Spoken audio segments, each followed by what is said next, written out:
definition of being a woman always defined by your role models, who you look up to, who you watch growing up. In my family, I think I watched growing up. The women in my family being housewives, sister, mother, daughter-in-law, mother-in-laws, grandma, aunts. They're mostly defined by that. But the big definition was being a wife and a mother. And I actually questioned that a lot growing up. Is that all I want to be? A mother, a sister, a wife, so-and-so to somebody. So I wanted to be a bit more than that. I want to be like the women you would see in the TV, not superwoman, close, I guess. I wanted to be like the women who are making a difference, maybe, in their own ways. They actually were doing more than just playing a common role, a very important common roles. Obviously, I'm not undermining those roles. So I think when I reached my 20s, I decided, let me put off being a wife, being a mother later, and see if I can be something else. I wanted to be an educated woman. I wanted to do something that women in my family never did before, which is to finish their degree. And I went on to do my master's, and I'm of course toying with the idea of doing PhD. It's something in my mind, I don't know, it's a dream.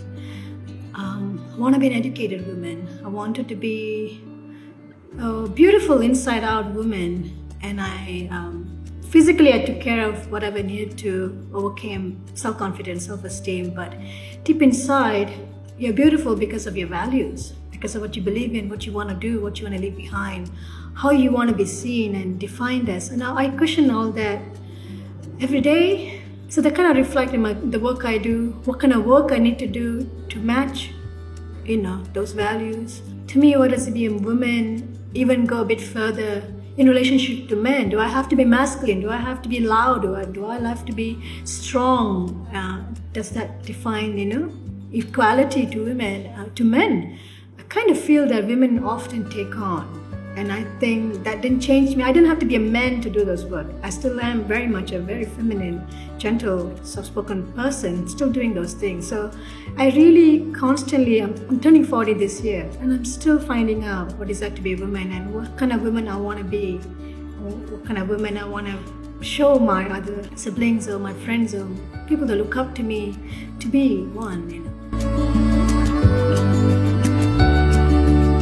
I'm often asked how I thrive in an industry that always male-dominated and how I do it as a woman.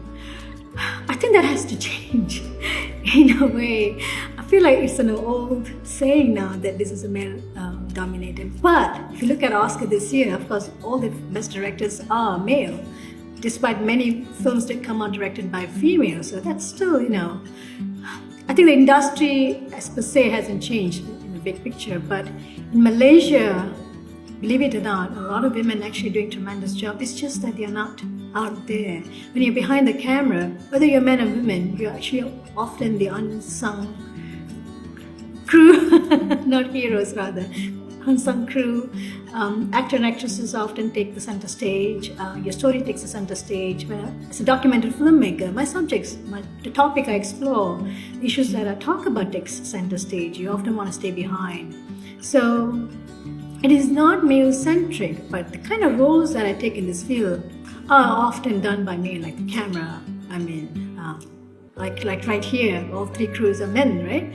I wish to see one day a female cinematographer behind the camera, an editor. Editor often are women. So there are specific roles are still given to male, are still taken up by male more than women. And that has to change. That has to change because we want to see the voice, we want to see the gaze, we want to see the vision of women telling the same story as male. And they may not be any different, probably better, or no, it'll be just different. It's not better or worse, it'll be different. We want a different voice in the pool of stories that you tell, right? So it's true, it is currently male-dominated. That's changing, and it will continue to change. And we are still young. Our film industry, documentary or fiction, still in infant stage. We have a long way to go, and in that process, people like me, I've started teaching now. Of course, I tell my students, you can think about role of acting, you can think about role of, producing, editing, always the women's task. Sometimes say, oh, you guys are more organized, you should take on this role. But I am changing the perspective. I'm slowly telling them, now take on the big roles. Don't be afraid. This is what it takes to do that. It's not a rocket science, and it's not that daunting as you think it is. So slowly, a lot of people are doing, and maybe we can highlight them more, and if they come out and share their experiences, then probably it's less daunting. If they can do it, then we can do it. I didn't wait for somebody to take up the camera and run around, I just wanted to do it because nobody stopped me. Nobody told me I can't do it. So that was my advantage. I wasn't told I can't do it. I mean, my parents were wondering what I'm doing. They were wondering, but I wasn't stopped. I wasn't told you can't do. So because I didn't know I cannot do, because I didn't know that it's not something that only men did it, I just went out and did it. And only to later realize, oh, not many women doing this, huh? So as long as you don't know that you can't do something, I think you will pursue it. So I think that conversation has to change. The word legacy is very interesting. When I'm still not married and I'm 40, I've been asked this question every time I go for family functions. Indra, you're not married. You're not going to leave a legacy behind. You're getting old, you're aging, your body you have a ticking, what time clock ticking? I don't know what's ticking in there, but something is ticking. And I always ask, what legacy you want to leave behind? I guess they're asking kind of children you leave behind to say your name. And I never thought about it before, but thinking about it, I actually have good stories to leave behind as my legacy, as my name on it. Do I need a child to do that? Do I need films to do that? I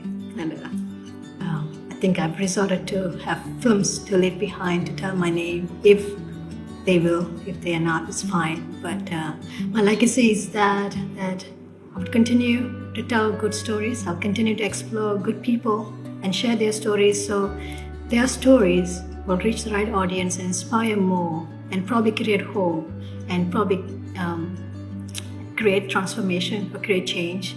And that process is my legacy, not having my name leave behind or anything. Just know that as long as I've lived, I've told enough stories, and important people's story have reached important crowd, and I'm instrumental in that process. I think that's the kind of legacy I want to leave behind, whatever form they're going to exist.